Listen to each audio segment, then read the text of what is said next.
some sort of Suicide Squad. I mean, well, it comes out this Friday. We're recording this on August 2nd. Reviews are coming in now, Fast and Furious, a few days before. Not a good sign when you hold the reviews until 2 days before it comes out, which they did with Batman v Superman. Hopefully this is going to be for every DC movie. With Civil War, they came out 4 weeks before. Right. They felt strong enough in that movie. So right now it's sitting at 35% on Rotten Tomatoes. 34? 35. Oh, okay, because this morning when you picked me up, it was 39. Okay. Keep in mind, it's only 54, which actually is 54 reviews released so far, 19 positive, 35 negative. Average score, which is also important, is 5.4 out of 10. Which probably means that if this is a bad movie, it's probably like a 4 out of 10 bad, but the positive is probably only like a 6 out of 10 or 6.5. So even you're not going to get many glowing reviews for this movie, I don't think. So there were some glowing reviews for Batman v Superman. Kind of sick that there were, but there were a few that were like, oh, this is the best thing ever. With this, I don't think you're ever going to reach those heights. I just don't think. Director David Ayers had the balls 2 nights ago to be talking about how great the movie was and to say fuck Marvel during his initial screening. He apologized. He did apologize. Kind of half-assedly. Well, someone in the crowd said it, so I just parroted it back, but I'm sorry to all my brother filmmakers. The fucking hubris. I don't understand with him and Snyder attacked Ant-Man last year. And I was just like, what the fuck are you doing? Why are you even trying to bring... You're bringing more comparison. It's it's just weird. But let's go through some of these. I'll say some positive and negative. I'm just going to run through the top... We'll do the top critics, the top 20. We'll run through some of these real here. From US Weekly, David Ayers' flash and dash directing style makes it a challenge to follow the story, not to mention a chore to process the onslaught of violence. From New York Daily News, the weaker characters and generally weak plot keep it from being one of the better comic book movies. I'll skip to one. Variety, on paper this could have been the antidote to an increasingly codified strain of comic book movies, but in the end it's just another high attitude version of the same.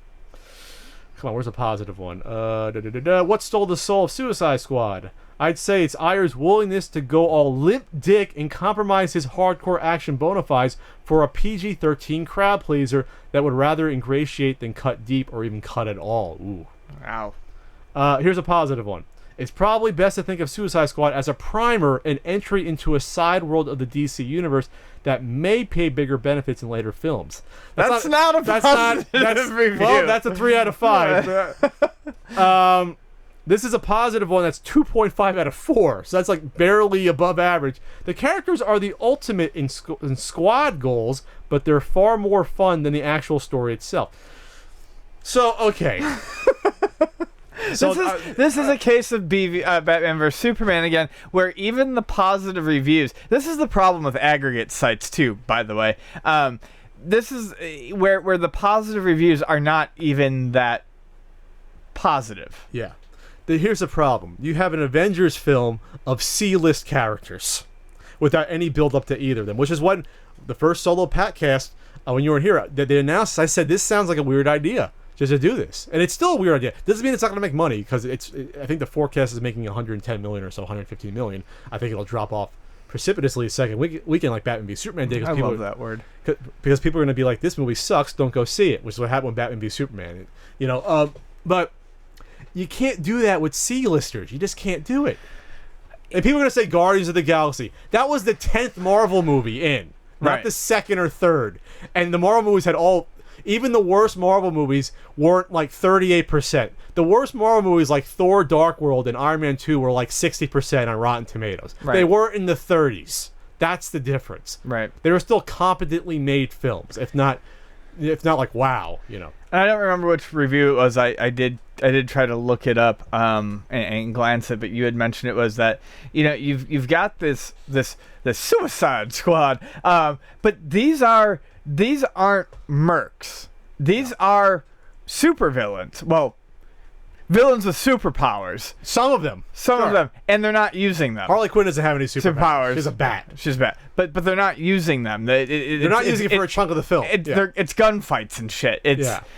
It's kind of it's avoiding the better stuff that some of these characters have for I don't know what reason. And here's the weird thing, and I'm gonna admit it. There was a brief week where I was kind of like, because I did remember that the Joker wasn't supposed to be in it for that much, but I was like, maybe I'll just give it a shot. I actually still want to give it a shot. I'll watch it like on a Monday or afternoon. I don't have nothing to do. I'll watch it. But now I'm like, no. I think it's interesting on IMDb. You have they paid off like all these critics hired by Marvel. It has a 9.0 rating on IMDb from 5,800 users when it's not even out yet anywhere yet, which I just think is funny.